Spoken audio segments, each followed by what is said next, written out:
Good morning. Online class में आप सभी का स्वागत है।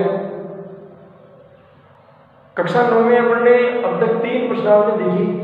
आज हम बात करेंगे चौथी प्रश्नावली, जिसका नाम है दो चरों वाले रैखिक समीकरण।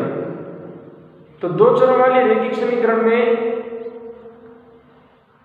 कक्षा 8 में आपने एक चर वाला रैखिक समीकरणों का अनुप्रयोग और उनके बारे में समीकरणों का जो मान था वो हमने याद किया था। उसमें केवल एक ही वाम पक्ष और दक्षिण पक्ष के अंदर, समीकरण के अंदर केवल एक ही पक्ष में, चाहे वाम पक्ष में चाहे दक्षिण पक्ष में, एक ही चर राशि आती थी। आज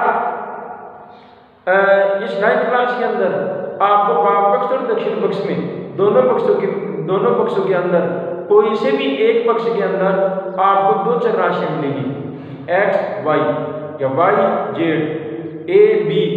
तो आपको दो प्रकार की चर राशियां मिलेगी। इन दो प्रकार की चर राशियों के अंदर आपको दो मान मिलेंगे। आपको दो पक्ष मिलेंगे, आपको वाम पक्ष भी और दक्षिण पक्ष भी। तो देखो, ये वाम पक्ष बराबर है दक्षिण पक्ष,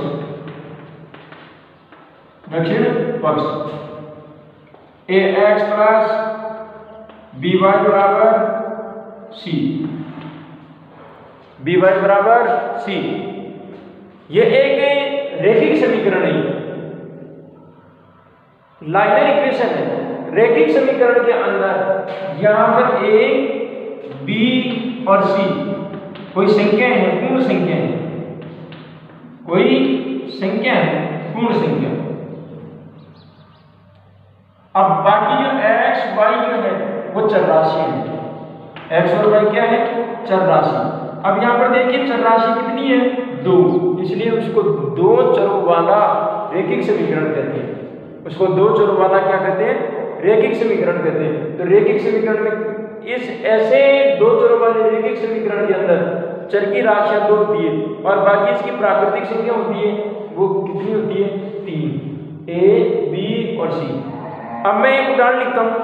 एक उदाहरण के माध्यम से देखेंगे कि a का मान, b का मान और c का मान कौन कौन सा है। मैंने लिखा 3x प्लस 4y बराबर 12। एक उदाहरण के तौर पर 3x प्लस 4y बराबर 12। अब इसमें देखो x और y तो यहाँ पर चर राशि है, बाकी a का मान 3, b का मान 4 और c का मान कितना है? 12। आप इसको ऐसे भी लिख सकते हैं 3x प्लस 4y माइनस 12 बराबर 0। 12 बराबर 0। आप अंदर ले आए इसको, ये भी एक रैखिक समीकरण है। ये a का मान, ये b का मान, ये c का मान, ये c का मान। तो इस प्रकार से रैखिक समीकरणों के अंदर आपको a, b और c का मान बता सकते हैं। दूसरी बात, आपको केवल एक ही पक्ष में आपको चर राशि है, दोनों पक्षों के अंदर चर राशियां नहीं है।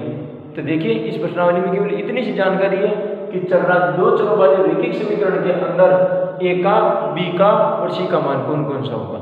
a का, b का और c का मान कौन कौन सा है। तो यहाँ पर a का मान, b का मान और c का मान आपको ढूंढना है, देखना है कौन कौन सा a का मान है, कौन सा b का मान और कौन सा c का मान है। तो दो चरों वाले रैखिक समीकरण में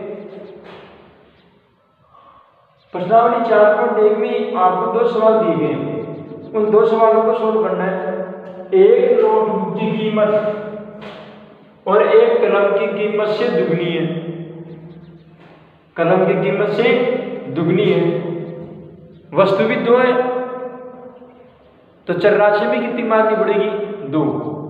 माना कि नोटबुक की कीमत तो x और कलम की कीमत y। नोटबुक की कीमत तो x और कलम की कीमत y है। इस कथन को निरूपित करने के लिए दो चरों वाला रैखिक समीकरण लिखना है।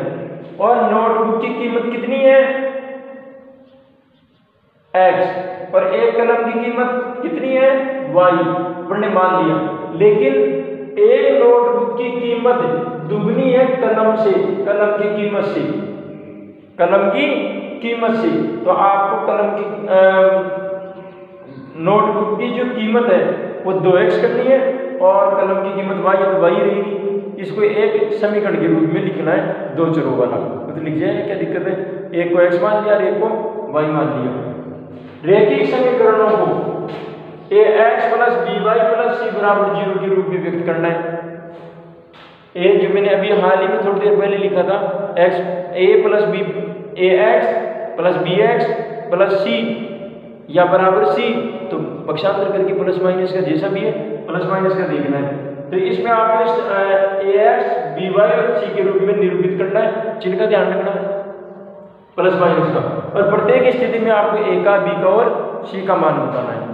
ये कोई आसान सा काम है, कोई दिक्कत वाली बात नहीं है, छोटा सा काम है।